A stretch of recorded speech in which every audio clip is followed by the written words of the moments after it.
En casa de Herrero. Es Radio.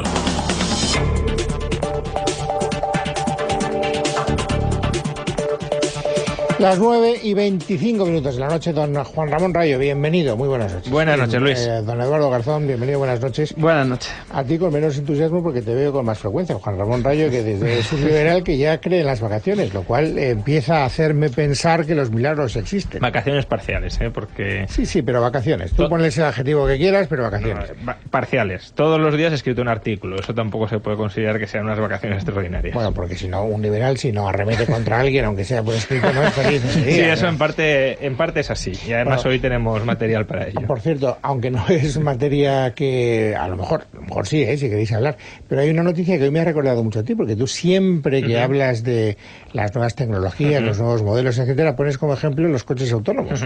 Y hoy es noticia el coche autónomo porque en Arizona a una viandante, no sabemos en qué circunstancias, se le ha cargado. Primer accidente mortal de un coche autónomo. Sí, bueno, a ver, todo desarrollo tecnológico, especialmente aquellos que puedan poner en riesgo la vida de las personas, pues es normal que se cobren víctimas humanas. El desarrollo de la aviación fue 3/4 de lo mismo. Además, en los estadios más inmaduros de la tecnología es lógico que esto suceda con más frecuencia. Es decir, la capacidad de reprogramar la aplicación para adaptarla a circunstancias que son difíciles de prever, pues es mucho más fácil cuando ya tienes muchos datos y mucha información que cuando no. De todas formas, también hay que recordar que el vehículo tenía conductor de emergencia, es decir, no tenía piloto, pero sí tenía el que estaba testando el vehículo para poder reaccionar, y aún así no ha sido capaz de reaccionar. Por lo tanto, tampoco es seguro, podría ser, pero no es seguro, que un coche no autónomo hubiese evitado el accidente. En todo caso, es algo inevitable en el desarrollo de la tecnología. Hay riesgos que desgraciadamente se terminan materializando,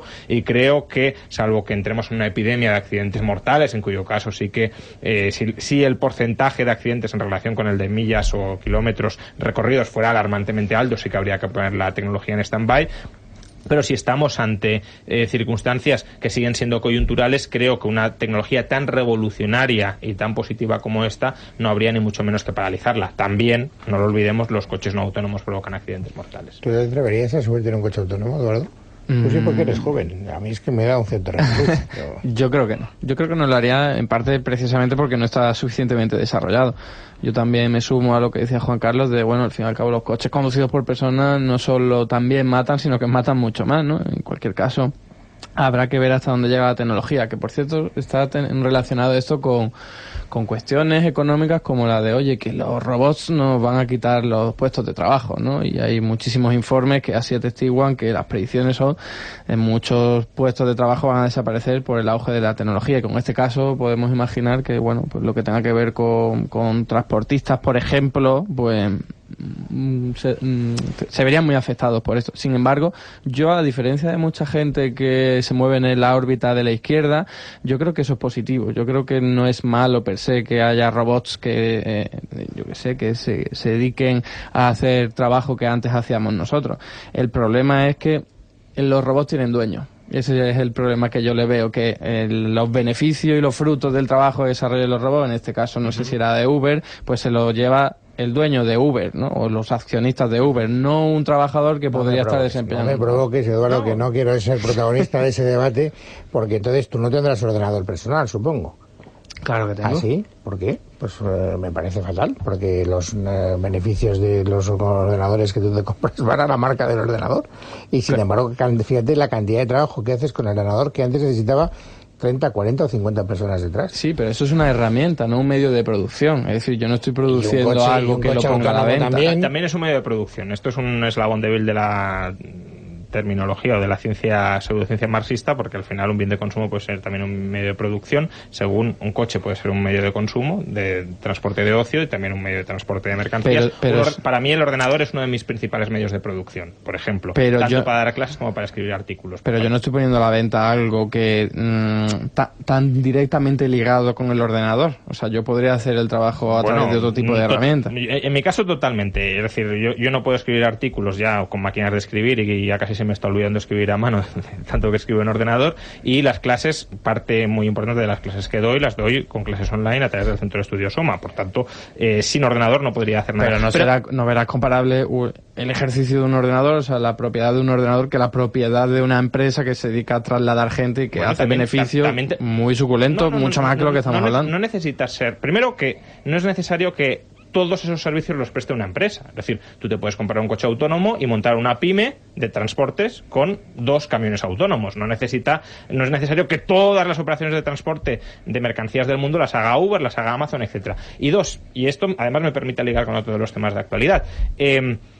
imagina que es cierto que los robots tienen dueño y que los tienen las grandes empresas. Bueno, pero nosotros... Es lo que ocurre. No necesariamente. No tengo que imaginar nada. Que no, que un coche autónomo cuando salga a la venta valdrá lo mismo que un coche normal y lo podremos comprar si queremos y podremos montar empresas con él si queremos. Pero también podemos ser accionistas de grandes empresas, en cuyo caso las rentas del capital, los beneficios en forma de rentas de capital que genere, irían a parar a nuestros bolsillos. Y esto, a lo que debería llevarnos, por cierto, es que si es cierto el escenario que tú describes, deberíamos ser mucho más entusiastas de la privatización del sistema público de pensiones, es decir, de que nuestros ahorros estén inmovilizados en la bolsa y en las acciones de esas empresas supuestamente tan rentables, de tal manera que avancemos hacia lo que algunos han llamado capitalismo popular o sociedad de propietarios, es decir, que las grandes empresas del país sean propiedad de los ciudadanos de ese país, que es algo que los marxistas también han supuestamente deseado durante mucho tiempo, pero con un detalle que a veces es incómodo. Los marxistas proponen robar los medios de producción, aquí estamos hablando de comprar con el ahorro, el trabajo propio, esos medios de producción. Bueno, yo me siento culpable porque he promovido un debate que no estaba en el guión. Yo quería gastarle una broma porque Juan Ramón Rayo es muy partidario de los coches autónomos y yo, que ya estoy en una edad de cierto escepticismo, pues todavía no me termino de fiar. Es más, me monto en el avión porque ya es un hecho constatable que no se caen habitualmente, pero a mí me... Y el avión, Luis, es autónomo. Es decir, la mayor cantidad de trayecto del avión no utiliza... Pero la mayor parte, el despegue y el aterrizaje no, pero la mayor parte del trayecto del avión es autónomo. Las incidencias que ocurren, eso lo hablaba antes con el subdirector de Motor 16, tú despegas un avión, yo no sé por qué vuela un avión, me lo han explicado 14 veces y sigo sin entenderlo, y es una de las cosas, me moriré sin entenderlo y no pasa nada. O sea, son todas las fuerzas de flotación o no sé qué historias. Afortunadamente, Luis, perdona que te corte, el capitalismo es tan positivo que no necesitamos entender la tecnología para sacar partido. No, da igual, no, yo soy empírico, yo digo, bueno, esto se cae habitualmente sí o no, que es lo que me pasaría con el coche autónomo. Pero lo que te quiero decir es que tú, una vez que has despegado el avión y ya lo tienes en el aire ni se te cruzan peatones, ni hay líneas mal pintadas, ni hay un semáforo estropeado, ni hay un ciclista de repente que te hace una pirula. O sea, que decir que es infinitamente más fácil la autonomía en el aire que no en una ciudad. Y la autonomía en la ciudad es todavía más fácil o menos difícil que la autonomía en carreteras secundarias y poco, digamos, parametrizadas en mapas. Es decir, el coche autónomo llegará mucho antes en la ciudad, donde más o menos tenemos muy buenos mapas de las ciudades y donde además la mayor parte de los coches estarán interconectados y por tanto se podrán lanzar señales entre ellos. Oye, que yo estoy en esta posición exacta, tú en la otra, no nos choquemos, que en carreteras pues en mal estado, totalmente secundarias, que pueden haber cambiado sin actualizar los mapas. Es decir, imagínate, no sé, en la zona del Maestrazgo, que es mi zona de Castellón, pues cómo puede transitar... Tu zona de origen, esa que tienes tan olvidada. Bueno, en el corazón la sigo teniendo, no voy mucho, pero la sigo recordando. Pues esa zona, sobre todo la parte interior, el Sports y demás, pues es una zona que, bueno, o cualquiera similar, que sería difícil hasta que el coche autónomo esté muy desarrollado poder transitar con él. Pero en una ciudad, yo he oído al experto que hablaba de 20 años para el nivel de autonomía 5, creo que será mucho antes. Bueno, mejor, porque así lo veré. Yo seguro que lo verás, seguro. No tengo muy claro que en 25 años pueda haber nada. Bueno, Eduardo, ¿tú eres partidario de subir el sueldo de los diputados el 0,25? ¿Los diputados? Es lo que ha dicho Pedro Sánchez, no lo digo yo. Pedro Sánchez ha hecho una propuesta para subir el sueldo de los parlamentarios, diputados y senadores, lo mismo que suben las pensiones, el 0,25%. Pues no sé, me acabo de enterar, pero evidentemente no le veo pertinencia a esa medida, no solo económica, que no la tiene evidentemente porque los salarios, los sueldos de estos diputados pues son muy altos, sino también políticos. O sea, yo creo que eso tiene un coste electoral y político, y por eso digo que me sorprende mucho que haya hecho ese alegato. O sea, no sé en qué contexto. No, en teoría es para mostrar su solidaridad con los pensionistas. En plan, hasta que no subamos más del 0,25, nosotros tampoco nos subiremos más del 0,25. Nosotros subimos el sueldo lo mismo que suban las pensiones. Claro, pero es que vale, ahora lo entiendo, pero la solución no debería ir por ahí. O sea, no tiene ningún tipo de sentido. Lo que están pidiendo los pensionistas no es que todo el mundo tenga la misma pobreza que ellos, al menos los que lo están sufriendo, que son la parte más baja de los pensionistas, sino que están pidiendo que se les revaloricen. Entonces a mí, bueno, pues como gesto pues podría entenderse, pero a mí me parece un poco absurdo. Te diré para tu tranquilidad que Izquierda Unida ha salido, bueno, Izquierda Unida, no solo Izquierda Unida, pero también Izquierda Unida ha salido hecho una furia diciendo que qué tontería de propuestas es esa. De todas maneras, quería utilizar eso como, digamos, introducción a un debate mayor y de más calado, que sí que nos sitúa en la actualidad propiamente dicha, y es que también Pedro Sánchez ha sido contradicho por la consejera de Hacienda de la Junta de Andalucía, a propósito del famoso impuesto sobre la banca para financiar la revalorización de las pensiones. De manera que ahora el debate está dentro del Partido Socialista, no solo entre la izquierda y el centro-derecha de la sociedad española. ¿Cómo lo ves? A ver, la idea del impuesto sobre la banca, primero, yo creo que en sí mismo ya es un impuesto bastante cuestionable, que en gran medida sería repercutido porque la banca es un oligopolio donde no hay competencia y por tanto donde la capacidad de traslación de ese impuesto es bastante alta sobre los clientes de la banca, ya sean los que piden préstamos a la banca o los que conceden préstamos a la banca en forma de depósitos. Pero bueno, al margen de eso, creo que hay una trampa argumental aquí, es decir, aunque se pudieran recaudar 2.000, 3.000 millones con el impuesto sobre la banca, que es más o menos lo que cuesta este año revalorizar las pensiones, pensemos que, primero, la congelación de las pensiones, o la congelación de facto de las pensiones, tiene una razón fundamental, y es que el déficit de la Seguridad Social es de 18.000 millones de euros. Es decir, podemos revalorizar las pensiones con un impuesto adicional y, por tanto, no incrementar el déficit. ¿Vale? Pero es que el déficit hay que reducirlo o eliminarlo, no consolidarlo.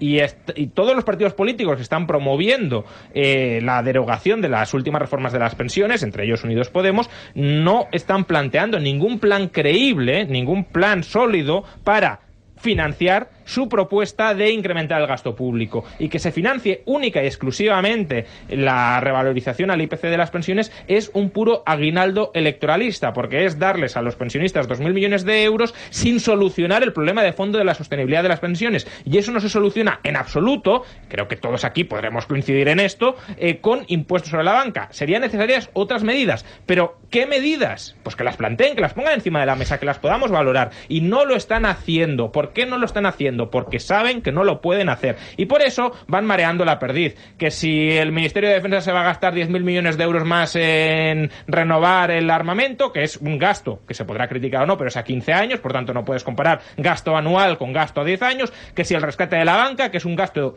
ilegítimo, injusto, inmoral, todo lo que queramos, de una vez 60.000 millones, cuando el agujero estructural a medio plazo de la Seguridad Social es 60.000, 70.000 millones por año. Entonces van pues eso, lanzando balones fuera para no coger el toro por los cuernos. Y el toro por los cuernos es, si os queréis cargar las dos últimas reformas de las pensiones, ¿cómo financiáis ese agujero de 60, 70, 80.000 millones de euros? A ver, el impuesto a la banca que plantea el Partido Socialista a mí me parece bien en términos de justicia, no en términos de ingresos. O sea, evidentemente eso no soluciona nada porque es muy poca cantidad. Pero es que yo iría más, y utilizando los argumentos de Juan Ramón diría, precisamente porque es un sector oligopolista, no debería ser privado, debería ser público. Y así de sencillo logra que tengas una estructura muy importante que te va a estar dando beneficios, no para los accionistas ni los directivos de turno de siempre, sino precisamente para toda la población, por ejemplo, para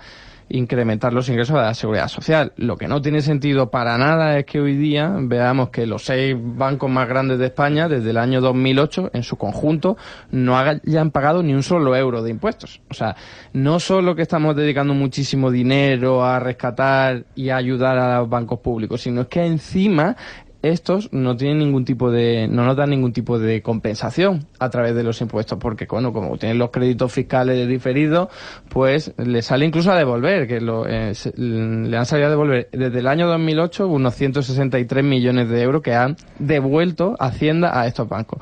Pero bueno, partiendo de que a mí me parece bien esa medida simplemente por una cuestión de justicia, sí entiendo varias cosas. O sea, la primera es que no hay ningún tipo de necesidad de eliminar el déficit. Esto lo hemos dicho, o bueno, lo he dicho aquí y lo hemos debatido muchas veces.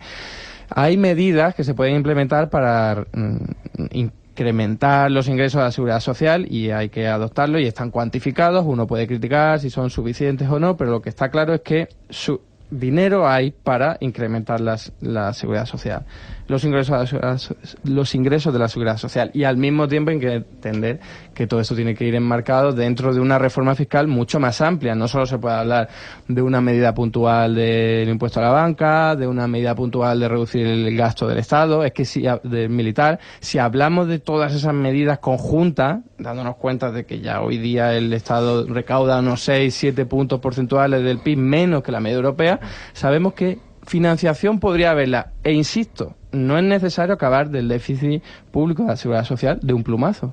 A ver, yo el razonamiento de la banca es un oligopolio, vamos a nacionalizar la banca, no lo termino de entender. La banca es un oligopolio, liberalicemos la banca para que deje de serlo. ¿Por qué la banca es un oligopolio? Porque hay una cosa que se llaman licencias bancarias que el Estado concede solo a los grupos de presión pertinentes y por tanto no cualquiera puede abrir un banco. Como no cualquiera puede abrir un banco, solo hay los bancos que el Estado admite que haya y eso es un oligopolio que le concede al banco un poder extraordinario. De ahí a nacionalizarlo, pues vamos a ver, si yo quiero ser accionista de un banco, con mi dinero voy y compro acciones del banco. No tiene que venir el señor Montoro, cogerme mi dinero y obligarme a comprar acciones del banco. Ya sería lo último que faltaría, que me obliguen a ser accionista de una empresa, en este caso pública, de la que yo no quiero ser accionista. Luego, por otro lado, si los bancos tienen créditos fiscales es porque han acumulado pérdidas en el pasado. Por tanto, si han acumulado pérdidas en el pasado, no me vendas que están ganando una cantidad enorme de dinero que podría ir a las arcas públicas. Pero, bueno, si fueran... pero no te das cuenta del privilegio enorme que supone eso. O sea, que la gente cuando pierde dinero porque ha perdido un empleo, no está el Estado diciendo, venga, ahora te voy a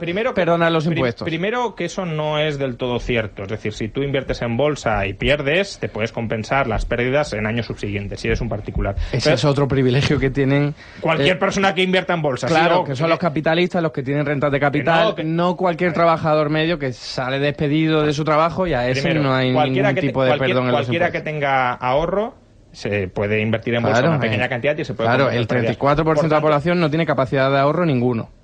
Bien, gente parada, sin ingresos. ¿De dónde sacan el ahorro para hacer eso que comenta? Tendrían ahorros primero si la seguridad social no se lo quitara, pero ese es otro debate, ¿no? Porque es que... Hombre, a los parados ni siquiera se le puede quitar. Tendrían... La persona que está realizando un trabajo en casa, de cuidados tampoco. Ah, no, por supuesto. Es que ese es otro tema. Es decir, si tú no te generas está realizando un trabajo. Lo generas para ti mismo, eso ya lo hemos debatido muchas veces. Si yo limpio mi casa es un trabajo para mí mismo, no para ti, pero bueno. No es cuidar a personas, o sea, no es limpiar, es cuidar a personas, vale, pues entonces esa persona a la que cuidas tendrá que pagar, pero que es otro debate. Y en todo caso, no desviemos. Yo no te he debatido si es un privilegio o no es un privilegio. Yo lo que te estoy debatiendo es, tú has dicho que nacionalizando la banca nos forraríamos a ganar dinero y lo que yo no he dicho eso. He dicho que lo que se gane, que reviertan todos, sí, pero no en una minoría. Pero es que tú mismo estás diciendo que están compensando beneficios actuales con pérdidas pasadas. Por tanto, el saldo a lo largo del ciclo de momento está siendo cero. Claro, y se le está devolviendo además, pero ahí hay una estructura de accionistas, tú lo has dicho, accionistas pues directivos que se están lucrando y son una minoría y tienen además unas remuneraciones muy elevadas. Sí, pero que en los 10 últimos años, o en los 5 o 10 últimos años, tú mismo estás reconociendo que la banca ha dado beneficios cero, porque están compensando beneficios presentes con pérdidas pasadas. Claro, por tanto, no me digas estamos limpiando los bancos y luego entregándolos de nuevo al sector privado. Vale, pero que entonces no es un sector tan sumamente rentable como para que me obligues a ser accionista de ese sector tan ruinoso. Claro que es rentable cuando hay vacas gordas, cuando hay vacas flacas no, vale, pero cuando hay vacas flacas parece el sector público. Si sumas vacas gordas y vacas flacas, ¿es rentable o no? Mucho mejor que sea público a que sea privado solo cuando hay vacas gordas. Pero si... Vale, que no hay que nacionalizar las pérdidas, estamos de acuerdo. Ahora, lo que hay que hacer es privatizar beneficios y pérdidas para que quien quiera invertir en la banca pierda el dinero o lo gane en función de lo que haga la banca. Pero en todo caso, que no es verdad que puedas financiar las pensiones nacionalizando la banca. Segundo... es una medida, no solo una medida que en los últimos 10 años habría sido inútil. Pero bueno, dinero hay. Bueno, pues explicadme dónde hay dinero. Es decir, Unidos Podemos acaba de... Tú conoces las propuestas y las estimaciones que hay. Efectivamente, Unidos Podemos, o Podemos más concretamente, saca un documento sobre cómo financiar la derogación de las últimas 2 reformas de las pensiones. La derogación de las últimas 2 reformas de las pensiones más el déficit actual te aboca a un déficit cercano a 7 puntos del PIB.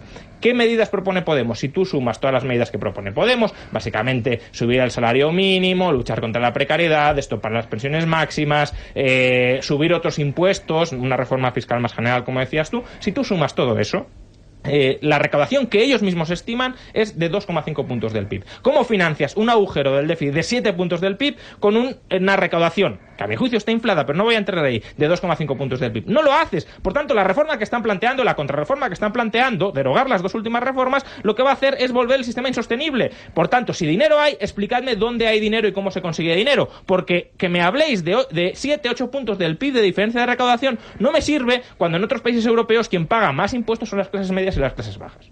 Porque entonces estarías deduciendo de ahí que la única forma sería financiar las pensiones a través de un incremento impositivo a las clases medias y a las clases bajas. ¿Eso es lo que tú estás diciendo? Si hay otra alternativa, planteadla y ponedla sobre la mesa. Pues está sobre la mesa, lo que estoy diciendo. No, lo que ha puesto Unidos Podemos o Podemos sobre la mesa son 2,5 puntos del PIB. El déficit que vais a generar si os cargáis las 2 últimas reformas de las pensiones es de 7 puntos del PIB por año. ¿Cómo cubrís un déficit de 7 puntos con 2,5 de recaudación? Incluso aceptando la premisa, que no lo hago, no lo haría, porque en realidad tú no sabes lo que va a ocurrir de aquí a dentro de unos cuantos años con la productividad de nuestra economía, no sabes lo que va a ocurrir con el incremento del Producto Interior Bruto. Eso precisamente es algo sobre lo que se influye desde las decisiones políticas. Nosotros y nosotras podemos hacer que nuestra economía sea más productiva. ¿Cuánto? Es decir, estamos ya considerando pues un crecimiento... crezca lo suficiente. Es que ¿Cómo que vamos a partir de una cosa. ¿Cuánto es? ¿Que aumente un 10% el PIB en un año? Vamos a partir de una cosa. Simplemente creando todos los puestos de trabajo que está demandando la población parada, se resolvería el problema del déficit en la seguridad social.